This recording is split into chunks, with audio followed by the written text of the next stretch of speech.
여러분들한테 아주 소중한 불자의 경험담이 담긴 편지를 읽어드릴까 합니다. 한번 잘 견청해 보세요. 네. 저는 지장기도를 하고 있는 청년 불자입니다.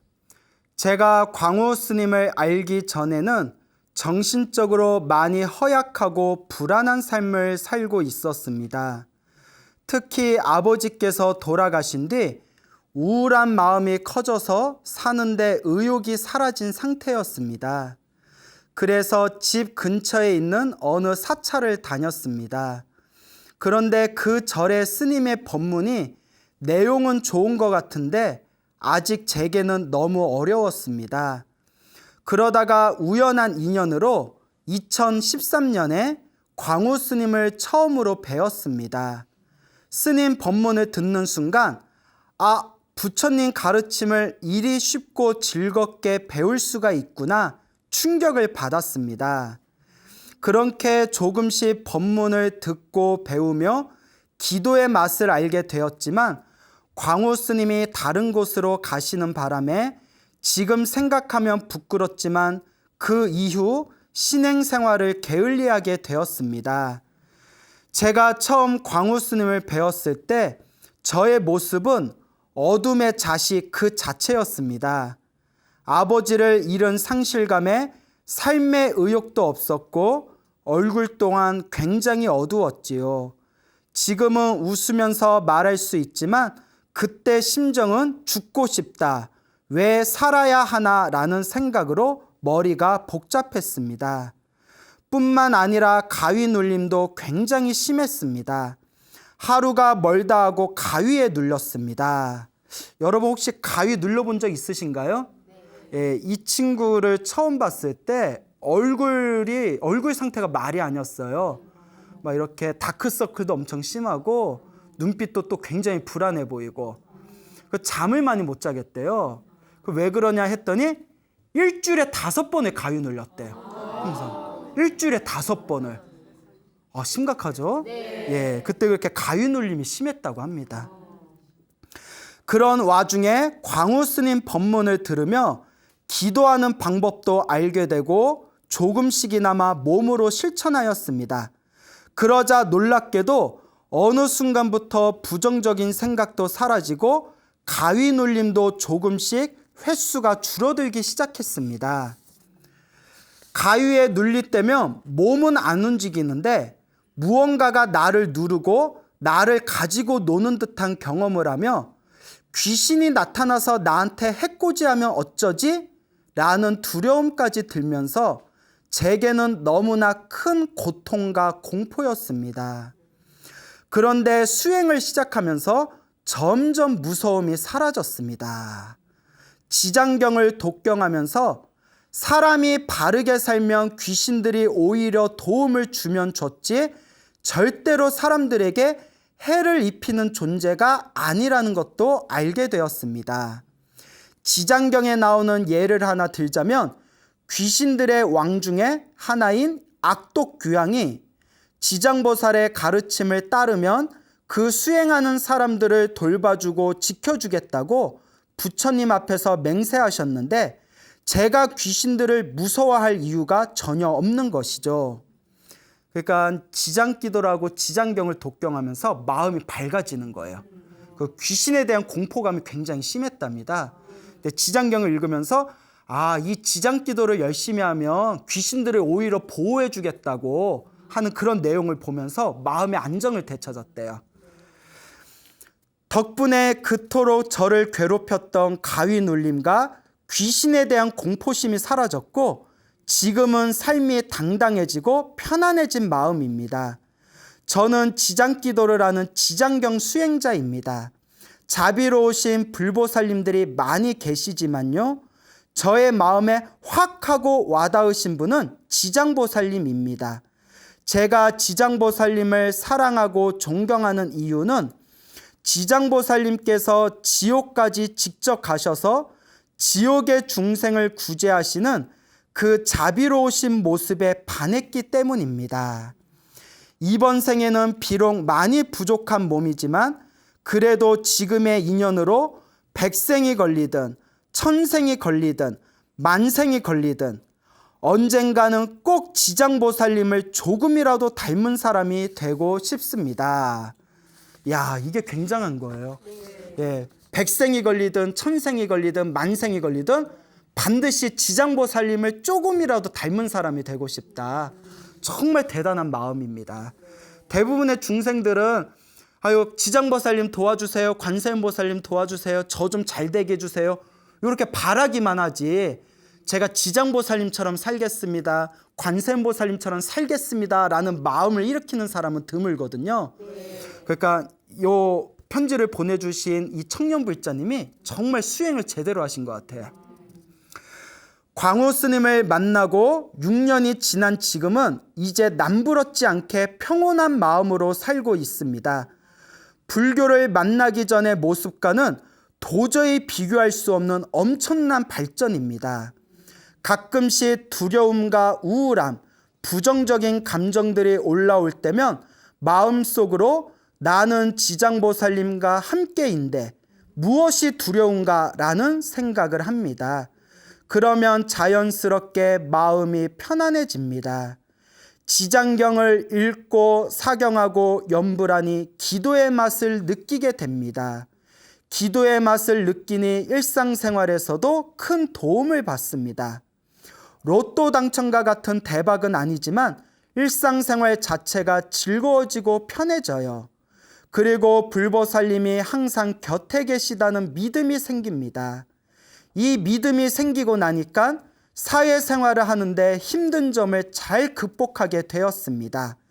지장보살님이 내 곁에 있으신데 두렵고 힘든 게 뭐가 있겠냐라고 스스로를 다독이면서 말이죠. 우리 불자는 이래야 됩니다. 항상 기도하고 항상 이 믿음을 갖춘 불자는 때로 살아가면서 힘들고 괴로운 일을 겪었을 때, 하지만 어차피 그 힘들고 괴로운 일도 결국 누가 지은 업이에요? 내가 지은 업이죠. 그때 내가 내 빚을 내가 갚고 있다. 관세음보살님이 나를 지켜주시고 지장보살님이 나를 지켜주시고 불보살님께서 나를 지켜주시는데 내가 무서울 게 뭐가 있겠냐. 이런 믿음이 꽉 차야 돼요. 그런 믿음이 생기려면 머리로는 안 됩니다. 반드시 기도를 하고 연불을 해서 내가 체득을 해야 됩니다. 저는 야간에 일하는 서비스 직종에서 근무합니다. 야간에 일을 하고 사이트 및 카페 댓글을 관리하는 감정 노동이라 상처받을 일이 많거든요. 아니 왜 저래? 왜 화를 내지? 하면서 화낸 사람들을 진정시켜줘야 하는데요. 이게 처음에는 너무나 힘들었습니다. 그렇죠. 서비스 업종에 계신 분들은 나중에 사람에 대한 인간 환멸증까지 느껴진대요. 하도 진상 같은 손님 많이 만나서 사람에 대해서 정내미가 떨어진대요. 스트레스가 엄청 심한 거죠. 오죽하면 댓글이 달릴 때마다 공포감이 일어났습니다. 그런데 그럴 때마다 틈틈이 지장보살님을 연불하다 보니 어느 순간 댓글 공포감도 사라졌습니다. 이제는 큰 별탈 없이 직장 생활을 스트레스 없는 평온한 마음으로 임하고 있습니다. 아직 기도의 부족함을 느끼는 부분은 어머니와 관련해서인데요. 어머니한테 간혹 말실수해서 마음을 상하게 하는 경우가 종종 있는데 꼭 고치고 싶어요. 못됐네. 이 친구 어머님이 그 오리지널 완전 그 자연상으로 만든 도토리묵도 저한테 몇 번 보내주셨거든요. 겁나 맛있어. 근데 어머니한테 짜증내면 안 되죠. 부모 은중경에 보면 아버지를 왼쪽 어깨에 업고 어머니를 오른쪽 어깨에 업고서 수미산을 100,000번 돌더라도 그 은혜를 다 갚을 수 없다라고 하는데 알면서 왜 그래? 저도 수행을 꾸준히 해서 어머니 마음을 상하게 하지 않고 더욱 효도하도록 노력하겠습니다. 사실 저도 많이 부족한 불자여서 기도를 빼먹을 때도 있습니다. 그래도 끝까지 기도를 놓지 않으려 노력합니다. 각자 본인마다 맞는 기도법이 다르니 자신만의 기도법을 잘 찾으셔서 삶의 평온함을 얻으시기 바랍니다. 제가 항상 말씀드리죠. 관음 기도를 하든 지장 기도를 하든 신묘장구 다란이를 하든 금강경을 하든 법화경을 하든 절을 하든 결국 모든 기도는 하나로 통합니다. 그러니까 어떤 기도를 하든 자기한테 맞는 걸 꾸준하게 밀고 가시면 됩니다. 기도를 너무 욕심을 내서 하려고 하지 말고 조금씩이라도 일단 기도를 시작해 보세요. 시작은 작을지 몰라도 기도의 맛을 보시며 엄청난 힘을 경험하실 겁니다. 끝까지 들어주셔서 감사합니다.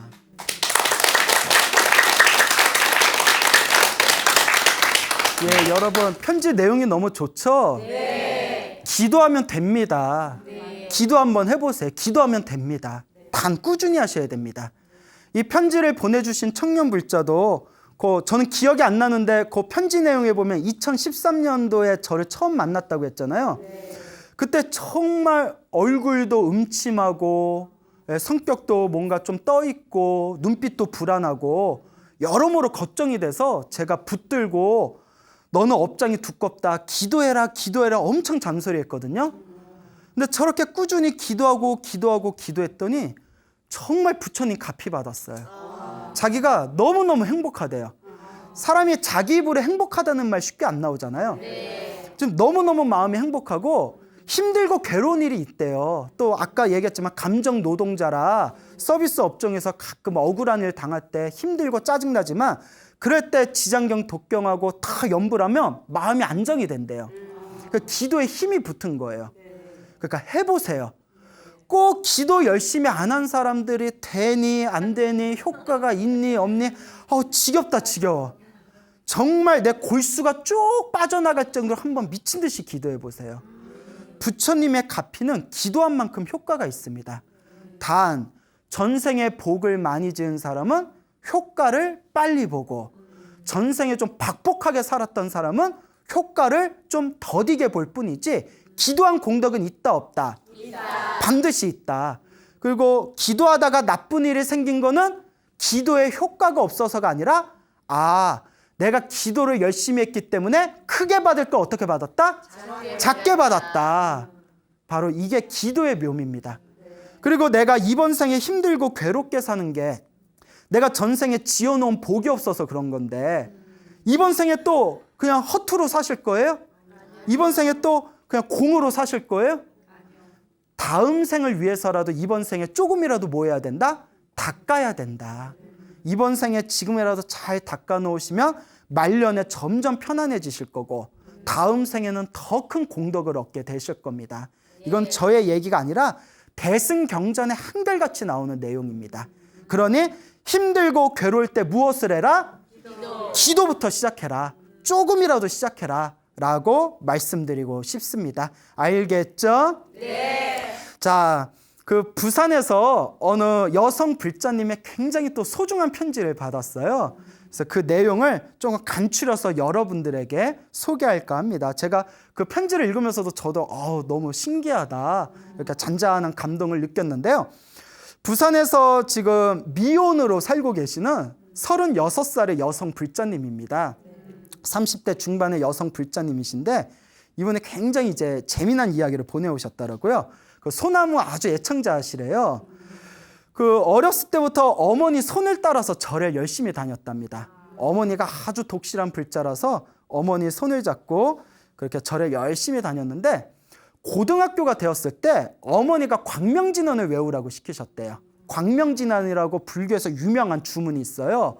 옴 아모카 바이로차나 마무드라 마니 파드마 지바라 프라바르타야 훔. 별로 안 길죠? 다들 뭐야 막 이러는데 그래서 이 광명진언을 열심히 읽었대요. 그 실제로 소나무에서 예전에 광명진언 가피 영험담에 대해서 또 제가 짤막짤막 말씀드린 적이 있었는데 모든 기도는 결국 하나로 통하지 않습니까? 네. 고등학교 때 광명진언을 열심히 읽었는데 외웠는데 21살 때 아버지께서 갑작스럽게 병이 생기셔가지고 병원에 입원을 하셨답니다. 그래서 병원에 치료를 받으시다가 그렇게 이제 한 달이 지난 뒤에 이제 세상을 떠나시게 됐대요. 21살에 자기 21살에 이제 아버지께서 갑자기 세상을 떠나셨는데 그때 병원에서 어머니하고 함께 아버지 간병을 했었대요. 간병을 하다가 무슨 일이 있어가지고 보살님이, 따님이 되는 보살님이 집에 잠깐 들어갔대요. 뭐 여러 가지 있잖아요. 뭐 옷도 좀 챙겨야 되고, 뭐 집안도 조금 뭐 점검도 해야 되고. 그래서 이제 집에 갔는데 저녁에 늦게 어머니한테 급하게 전화가 왔대요. 아버지 임종이 코앞에 오신 것 같으니까, 아버지 임종이 이제 코앞에 다가왔으니까 빨리 와라. 아버지 임종은 지켜봐야 되잖아요. 그래서 어머니 분부대로 미리 준비해둔 아버지 수의 있잖아요. 옛날에는 이렇게 수의를 미리 만들어놨나 봐요. 수의를 이렇게 품에 안고서 택시를 타고 한밤중에 이제 아버지 계신 병원으로 막 달려갔대요. 그래서 수의를 안고 이렇게 이제 달려가는데 사거리에서, 병원의 100m 앞에 둔 사거리에서 택시 앞으로 자가용이 딱 한 뼘을 남겨놓고 윙 하고 스쳐 지나가더래요. 정말 자기가 탔던 택시하고 완전히 부딪힐 뻔한, 충돌할 뻔한 상황이었는데 딱 한 뼘을 남겨놓고 눈앞에 자가용이 윙 하고 지나가더니 크게 충돌 사고를 나서 대형 사고가 났답니다. 어쨌거나 자기는 그 한 뼘 차이로 무사하게 그 충돌을 이제 피해가지고 아버지 수의를 가지고 병원에 도착해서 아버지 임종을 끝까지 지켜봤대요. 나중에 이제 장례식을 다 끝난 뒤에 지금 생각해봤더니 이거 부처님 가피였던 것 같다. 그때 아차하는 순간에 자동차가 충돌됐으면 자기도 크게 다치고 아버지 임종도 못 보고 아버지도 세상에 떠나셨는데 설상가상으로 자기까지 응급실 갈 뻔했잖아요. 그때 한 뼘 차이로 그 자가용과 자기가 탔던 택시가 충돌을 피했던 게 평상시에 광명진원에 많이 외워가지고 가피받은 게 아니겠느냐, 이런 생각이 불현듯 확 떠오르더랍니다. 그리고 어머니하고 같이 이제 생활을 하는데 어느 신도시에 아파트, 새로 지은 아파트에 가게 됐대요. 아파트에 이제 이사를 갔는데 참 이 이야기가 또 재밌어요. 약간 무서운데 뭐 오야 시작도 안 했는데 돼요? 뭐 오야? 네, 그래요? 그 아파트 이사했는데 그 아파트 자리가 공동묘지였대요. 끝까지 들어봐요. 좀. 예, 뭐 아우야. 공동묘지였는데 오죽하면 그 공동묘지를 다 이장해서 아파트를 지은 거예요. 새로운 신세대 아파트를. 근데 이장이 덜 된 게 있어서 아파트 중간중간 이렇게 외진 곳에 묘지가 몇 개 있을 정도였대요. 묘지가 몇 개 이렇게 있을 정도였는데, 아니요, 근데 묘지 있어도 괜찮아요. 저 제주도 한번 놀러 갔더니 막 한라봉, 귤밭 중간에 막 묘지 있고 하더라고요. 예, 거기는 문화가 그렇대요. 그것도 아무 문제 없어요. 예, 라고 알고 있겠지만 예? 거기는 좀 달랐나 봐요. 거기는 달랐나 봐. 공동묘지 막 이장 안 된 막 묘지도 막 중간중간 외진 곳에 남아 있을 정도였는데 이사를 갔는데, 이사 가서 얼마 안 됐을 때였나 봐요. 자다가 자기가 인생 처음으로 가위를 눌러봤대요. 가위를 꽉 눌렀는데 정신은 살아있는데 몸을 움직일 수가 없고 누가 자꾸 자기 양팔을 막 당기는 것 같더래요. 양팔을 막 당기는 것 같고 위에 막 뭐가 앉아있는 것처 억눌러가지고 막 숨이 턱턱 막히는 거예요. 너무 무서워가지고 관세음보살을 외웠대요. 관세음보살, 관세음보살, 관세음보살. 간절하게 관세음보살을 연불 했대요. 관세음보살을 외우는 순간 점점 몸이 편안해지더니 가위가 탁 풀려버렸대요. 가위 눌릴 때 무엇을 불러라? 관세음보살을 불러라. 그래서 다시 편안하게 숙면에 취했답니다. 그래서 그 다음날 일어나가지고 엄마한테 자기가 경험한 일을 이야기했대요. 엄마, 나 어제 가위 눌렀는데 몸을 움직일 수가 없었는데 관세음보살 불리니까 그래 저절로 탁 풀렸어 하니까 어머니가 깜짝 놀라면서 어머니도 밤에 똑같은 걸 경험하신 거예요. 그날 똑같은 밤에 어머니도 가위에 눌렀는데 어머니도 너무 무서워서 관세음보살 불렀더니 가위가 딱 풀리더래요. 여러분, 한 집안에 똑같은 날에 똑같은 밤에 두 사람이 똑같은 일을 경험한 거면 무시할 수 있다 없다? 없다. 그리고 너무 무서우셔가지고 그날부터 집에서 기도를 열심히 했대요. 기도를 집에서 열심히 했답니다. 여러분, 중요한 게 있어요. 가끔 절에 처음 다니시는 분들이 꼭 이렇게 하시는 질문 중에 하나가 주변에서 이렇게 얘기하는 분들이 있대요. 집에서 기도하면 안 된다라고 가르쳐주는 분들이 있대요. 그거 완전히 잘못 알고 있는 거예요. 만약에 여러분 기도하시는 분들이 집에서 기도하면 안 된다라고 이야기하는 분이 있으면 그분을 멀리 하세요. 왜냐? 불교를 잘못 가르치고 있는 거예요. 불교를 잘못 가르치고 있는 사람은 가까이 하면 안 돼요. 나도 오염이 돼요. 불교를 잘못 이해하게 됩니다. 여러분 이미 소나무에서 들으신 분은 알겠지만 소나무에서 집에서 기도해서 갚이 받은 분들 엄청 많잖아요. 아니 절에서도 기도하고 집에서도 기도하고 시장 한 바닥에서도 기도해야지 어디서는 기도하고 어디서는 기도 안 할 거예요? 만약에 일주일 동안 절에 못 가면 일주일 동안 기도를 아예 하지 말아야겠네. 제가 항상 뭐라고 해요? 24시간 항상 기도하라고 했잖아요. 전철에서도 하고 버스에서도 하고 설거지하면서도 하고 집에서도 하고 절에서도 하고 기도는 항상 하는 겁니다. 그러니까 이 두 분이 집에서 기도를 열심히 올렸대요. 하도 무서워가지고. 여러분 집에서 기도를 많이 하면 집안의 기운이 편안해져요. 물론 기운, 부처님의 기운을 듬뿍 받으려면 절에서 하는 게 좋고 절에서 못할 때는 어디에서라도 해라? 집에서라도 해야 되고 또 집에서도 기도 많이 하면 집안의 기운이 어떻게 된다? 맑아지고 깨끗해져요. 집에서도 기도 많이 하셔야 됩니다. 알겠습니까? 네. 절에서는 기도해야 되고 집에서는 기도하면 안 된다. 이거는 아주 잘못된 생각이에요. 왜 그런 말이 왜 나왔는지 전 이해가 안 돼요. 하여튼 잘못된 불교적인 지식을 좀 다른 사람한테 잘 모르면서 가르쳐주지 않았으면 좋겠어요. 자, 어쨌거나 집에서 기도를 열심히 하면서 집에서 기도를 열심히 하니까 이제 그런 일은 없었대요. 근데 이제 찜찜하잖아요. 그래서 지금 굉장히 마음에 드는 좋은 아파트로 이사를 다시 가게 되었답니다. 요 불자님이 자기가 신행 생활을 하면서 가장 스승처럼 의지하는 분이 어머님이래요. 어렸을 때부터 어머니 손을 잡고 절에 다녔고 광명진원 하라고 가르쳐준 것도 어머니였고 또 나중에 관세음보살님을 부모님처럼 생각하고 오직 관세음보살만 의지해라. 관세음보살 기도를 열심히 해라 라고 신신당부하셨던 것도 어머니셨대요. 어머니가 불심이 지극하신가 봐요. 그래서 매일매일 금강경하고 관세음보살 보문품을 매일매일 읽으시면서 기도하신답니다. 근데 자기가 이렇게 사회생활을 하다가 힘들고 답답한 일이 생기면 어머니께 상담을 많이 했대요. 그래서 어머니께 가서 어머니 나를 힘들게 하는 사람이 있다. 나를 어렵게 하는 사람이 있다. 이렇게 사회생활 대인관계가 인간관계가 왜 이렇게 힘든지 모르겠다 할 때마다 어머니가 이렇게 얘기하신대요. 다 네 전생의 빚이니까 너를 힘들게 하는 그 사람들이 행복하게 해달라고 기도해봐라. 그러면 네가 더 편해질 거다. 야, 이거는 100점짜리 정답이에요. 100점짜리 정답입니다. 네 하면서 여러분 안 하잖아. 이런데 어느 불자님이 스님 저를 너무 힘들게 하는 사람이 있는데 어떻게 하면 돼요? 나를 힘들게 하는 사람이 행복하게 해달라고 기도하십시오. 그러면 그 나쁜 인연이 빨리 끝나게 됩니다.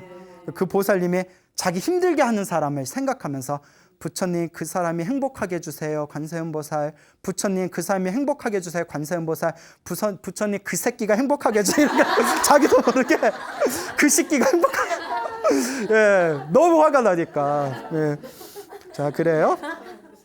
그래서 어머니가 말씀해 주신 대로 기도를 열심히 하니까 기도를 열심히 그 사람이 행복하게 해달라고 기도하니까 그 사람하고 저절로 멀어지게 되더래요. 그러니까 나쁜 인연이 빨리 떨어져 나가는 거예요. 그래서 어머니를 통해서 자기가 자기의 불심을 키우는데 많은 도움을 받았다고 합니다. 참 정말 모녀가 대단하죠? 네. 또 아주 놀라운 이야기를 들었어요. 이게 부처님 값인가 봐요. 그 아파트에서 어느 날 그 저녁 밤이었나 봐요. 이렇게 소파가 있고 자기는 이렇게 딸은 소파에 누워서 이렇게 TV를 보고 있었대요. 그 어머니가 자기 소파 밑에 두꺼운 이불을 깔아놓고 그 거실 이불 위에서 이렇게 주무시고 계셨대요. 주무시고 계시고 그 딸은 소파에서 TV 보고 있고 어머니는 그 소파 밑에 거실에다가 이불 깔아놓고 이렇게 잠들어 계셨는데 그 어머니가 이렇게 주무시다가 갑자기 눈을 번쩍 뜨시더래요. 그러더니 벌떡 일어나시더니 주방을 이렇게 가시더래요. 주방에. 뚜벅뚜벅 주방에 가시다가 주방에서 다시 소파에 있는 대로 이렇게 오시려는 찰나에 청정에 있었던 대형 유리정등이 뚝 떨어졌대요. 빡 하고 떨어지는데 아파트가 소리가 다 울릴 정도였대요. 유리정등이 엄청 컸나 봐요. 유리정등이 빡 하고 떨어져서 아파트가 통째로 울릴 정도로 큰 소리가 나면서 유리가 산산조각이 나가지고 쫙 퍼져버렸답니다. 그 자리가 엄마가 누워있던 자리였던 거예요. 엄마가 눈을 떠서 그 주방 갔다 오는 길에 그게 뚝 떨어진 거예요. 또 하필이면 그게 그냥 맨바닥에 뚝 떨어졌으면 유리창 파편이 더 심하게 튀어서 소파에 앉아있는 자기까지 다칠 뻔했는데 희한하게 그때 또 날씨가 더운 날씨였는데 어머니가 두꺼운 이불에 또 깔아놓으셨대요. 그러니까 유리 조각이 산산조각 나서 파편이 터졌는데도 그 두꺼운 이불 때문에 자기까지는 안 쏟아졌대요. 어머니가 그 밑에 계셨더라면 상상도 하기 싫을 정도로 처참하게 다치셨을 거라는 거예요. 그 유리 조각이 얼마나 무서워요. 그 다음날 전문가가 와서 그 보수공사하면서 이야기를 듣더니 94일생으로 사셨다고. 기적이라고. 정말 기적이라고. 그러니까 이게 가슴이 더 철렁거리더래요. 근데 놀라운 얘기가 어머니한테 물어봤대요. 엄마, 근데 어떻게 그때 눈을 번쩍 떠가지고 부엌에 갔어? 이러는데 엄마가 하는 얘기가 잠을 자고 있는데 비몽사몽에 벌레 한 마리가 자꾸 왔다 갔다 하더래요. 근데 그때 벌레가 있었다 없었다. 근데 느낌에 자꾸 벌레가 왔다 갔다 해가지고 그래서 잠에서 깨가지고 눈을 탁 떴는데 자기도 모르게 주방에 가고 싶더래요. 그래서 눈 뜨자마자 홀린 듯이 주방에 가는 순간 그게 뚝 떨어진 거예요. 그때 왜 잠을 자는데 꿈결에 벌레가 나타나냐고요. 아무리 생각해도 누구의 은혜다? 부처님의 은혜다. 아무리 생각해도 평소에 기도를 많이 하고 평소에 그 부처님께 보살님들께 이 연불공덕, 독경공덕을 많이 지어서 이게 이 가피로 우리를 도와주신 것 같다라는 생각을 그때 정말 그런 부처님에 대한 아주 고마운 마음을 그때 일으키게 되었다고 합니다. 그래서 그날 이후로 부처님께 조금이라도 더 은혜를 갚으려고 지금 기도를 더 열심히 하고 있대요. 참 훌륭하죠? 네. 자, 이런 거 한번 경험하면 우리가 기도를 안 할 수가 없어요. 자, 그리고 또 재미난 얘기인데 자기하고 이제 친하게 지내는 자기가 친이모처럼 따르는 보살님이 계시대요. 아주 친이모처럼 따르는 평소에 불심이 지극하신 이모님이 계시는데 근데 이게 부산이 좀 불심이 센 것 같아요. 그죠? 얘는 또 불심의 고장이라고 하잖아요. 부산 불심이 아주 센 것 같아요. 얼마 전에 부산에 이제 소나무 공개 방송을 갔다 왔어요. 그때 부산 불심의 뜨거움을 느꼈는데 사진 촬영하다 옷이 찢겨지는 줄 알았어요. 하도 이렇게 이제 너무나 열렬하게 응원을 해주셔가지고. 근데 부산 분들이 기도를 좀 많이 하시고 소나무 기도가피 이렇게 편지 오는 거 보면 부산에서 올라온 이야기들 많거든요. 그래서 참 신기하다라는 생각을 했습니다. 자, 어쨌거나 이 친이모처럼 따르는 이 보살님이 계시는데 그 우리 불교의 자비도량 참법이라는 기도법이 있어요. 자비도량 참법에서 내가 지난 생에 지었던 모든 잘못을 참회하는 기도법이거든요. 아주 두꺼운 책인데 이거 천일기도에 들어가셨대요. 며칠 기도? 천일기도면 몇 년일까요? 3년이죠. 천일기도에 들어가셨는데 이 천일기도를 하시는 중간에 귀에서 딸그락 소리가 들리더래. 자꾸 귀에서 이명처럼 딸그락 소리니까 너무 일상생활에 불편해서 병원을 갔대요. 근데 병원에서 아무리 검진을 해도 원인을 알 수가 없더래요. 다 멀쩡하더래요. 정밀검사 받아도. 희한하다. 근데 귀에서 자꾸 딸그락 소리 나고 그러거나 말거나 계속 기도를 올렸대요. 계속 기도를 하고 병원에 계속 가도 원인은 알 수가 없고 그래서 귀에서 딸그락 소리 나다가 기도하던 중간에 어느 날 꿈을 꿨답니다. 꿈을 꿨는데 귀에서 길고 큰 젤리가 쭉 이렇게 뽑아져 나오는 꿈을 꿨대요. 젤리가 찰리 말고 젤리가 이렇게 쭉 뽑아져 나오는 꿈을 꿨대요. 예, 젤리 좋아해요? 안 좋아요? 걸쭉한 젤리가 쭉 뽑아지는 꿈을 꾸고 나서 그 귀에 딸그락거리는 이면 형상이 어떻게 됐을까요? 싹 사라졌대요. 그러니까 아마 귀와 관련된 업장이 소멸했나 봐요. 예, 정말 신기한 일이 아닐 수 없습니다. 그래서 이 불자님이 아무리 생각해도 부처님의 은혜가 너무나 감사하더랍니다. 그래서 그동안 자기가 부처님께 기도 올릴 때에는 자기의 욕심을 위해서 기도를 했대요. 내 욕심으로 기도를 했답니다. 우리는 기도할 때 그러잖아요. 잘 되게 해주세요. 못 되게 해주세요. 어떻게 하게 해주세요. 근데 언젠가부터 기도할 때 마음이 바뀌기 시작하더래요. 이제 항상 기도를 마치면 어떤 발언을 올리냐면 저와 인연 있는 모든 존재가 행복하게 해주세요. 저와 인연 있는 모든 존재가 괴로움에서 벗어나게 해주세요. 라고 발언을 한답니다. 나를 위한 발언이 아니라 내 주변에 있는 다른 사람을 위해서 이제 기도를 올리게 됐답니다. 근데 그런 기도를 올리고 나면서부터 너무나 자기 마음이 편안하고 행복하고 너무나 마음이 기쁘더래요.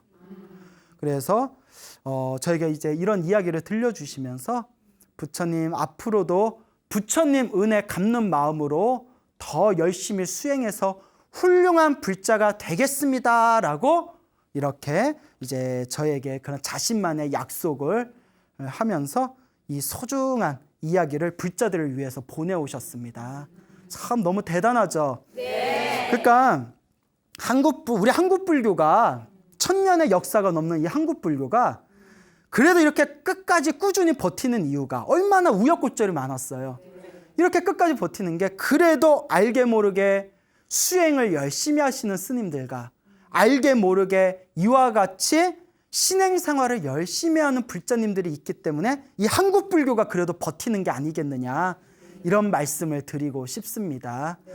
자, 그러니까 우리도 열심히 기도하고 복을 짓고 또한 선업과 공덕을 쌓아야 됩니다. 꼭 명심하시길 바랍니다. 부산의 어느 불자님께서 어느 거사님께서 또 저한테 너무나 좋은 이야기를 해주셨습니다. 이 거사님께서 4년 전에 겪으셨던 일이래요. 4년 전에 이 거사님께서 이제 당신의 아내가 부인 되시는 분이 갑자기 담석증이 있어가지고 담석증 때문에 병원에 입원을 했대요. 병원에 가셨는데 순식간에 폐혈증을 일으키신 거예요. 그 폐혈증 굉장히 위험하대요. 그래서 폐혈증 딱 되면 생사를 장담할 수가 없대요. 갑자기 담석증 때문에 병을 갔는데 그 폐혈증을 일으켜가지고 그래서 막 응급치료를 받는 거예요. 막 몸에 막 주렁주렁 막 응급시술 몸에 막 붙이고 그 다음에 막 이렇게 응급처치에 막 들어가가지고 의사들하고 막 수많은 사람들이 달라붙어서 어떻게든 이제 살리려고. 근데 이제 폐혈증이 너무나 이제 위험한 상황이다 보니까 그런 상황에서 얼마의 시간이 지난 뒤에 호흡이 끊겼대요. 호흡이 딱 끊기니까 그때 이제 마지막에 심폐소생술인가 한대요. 막 의사들이 몰려와서 막 심폐소생술을 했는데 결국은 이제 호흡이 끊기고 심장이 멈췄나 봐요. 그때 의사 5명이 다 이렇게 검진을 한 뒤에 몇 월 며칠 몇 시에 몇 분 사망신고를 딱 내렸대요. 사망신고 5명이 의사 5명이 사망신고를 딱 내리고 이제 몸에 붙어있던 치료기 기계 응급기계 다 이렇게 떼어내고 그리고 이제 얼굴에 이렇게 덮었겠죠. 사망신고 됐으니까. 그리고 이제 장례식을 이제 준비해야 되는 시작이잖아요. 문제가 생긴 거예요. 체온이 식지가 않더래요. 사람이 사망신고가 내려지면 이제 천천히 체온이 식잖아요. 샥 식잖아요. 체온이 남아있더래요. 이게 병원이 발칵 뒤집혀진 거예요. 야, 사람이 죽었는데 체온이 남아있으니까. 와, 의사들이 그냥 막 몰려가고 다시 막 응급실 중환자실에 옮겨가지고 막 이렇게 보고 했더니 야야야 이거 아직 살아있는 것 같다. 그래서 다시 응급치료를 들어갔답니다. 응급치료를. 그리고 살아난 거예요. 자, 근데 여러분 여기 중요한 게 있어요. 의사 선생님이 한 명이 이렇게 사망 신고를 판단했으면 오류가 있을 수도 있어요. 의사 선생님이 뭐 야근하고 피곤하다 보면 뭐 좀 실수했을 수도 있잖아요. 예, 뭘 그런 실수하면 안 되지만 사람은 좀 불완전한 존재잖아요. 한 명도 아니고 몇 명이? 5명에. 5명이 똑같이 보고 사망 신고가 내려졌는데 살아난 거예요. 근데 이게 옛날에도 어른스들한테 드러났는데 죽은 줄 알고 관짝까지 만들어놨다니 살아난 분이 많대요. 그래서 우리가 3일장 하는 이유 아시죠? 죽었다고 바로 불태우면 3일장 하는 그 중간에 가끔 깨어나는 경우가 실제로 있대요. 그래서 막 저승 보고 온 사람 막 이런 얘기 있잖아요. 살아나신 거예요. 그래서 이제 치료를 잘 받으셔서 지금 4년이 지난 지금 몸이 완전히 회복한 건 아니시지만 일상생활을 어느 정도 하실 수 있을 만큼 몸이 회복이 되셨대요. 근데 이 거사님께서 하시는 말씀이 아무리 생각해도 이거는 누구의 은혜다? 부처님 은혜다. 이게 내가 평소에 신행생활을 많이 하고 기도를 많이 해서 부처님이 도와주셨나 보다. 아직 내 아내가 갈 때가 아니라서 부처님이 도와주셨나 보다 라는 생각이 들면서 그러면서 내가 어떻게 해야 이 부처님 은혜를 조금이라도 내가 갚을 수 있을까? 이 부처님 은혜를 갚고자 하는 마음에 지금 아주 이번에도 부산 얘기네요. 부산. 네. 부산에서 아주 그 포교도 열심히 하시고 부처님 은혜 갚기 위해서 열심히 봉사활동 하시는 그 어느 거사님께 제가 직접 들은 이야기입니다. 정말 놀랍지 않습니까? 그래서 소나무를 통해서 우리 불자분들에게 항상 드리는 이야기가 있습니다. 여러분, 어차피 우리 인생사 2년 따라 일어나고 2년 따라 사라지는 거예요. 그래서 무슨 법이라고 한다? 어떻게 하셨어요? 네. 2년법이에요, 2년법. 근데 발음 잘해야 된다고 했죠? 2년법 이러면 안 되고 2년 법대로 해라 해서 2년법이 아니고 2년법.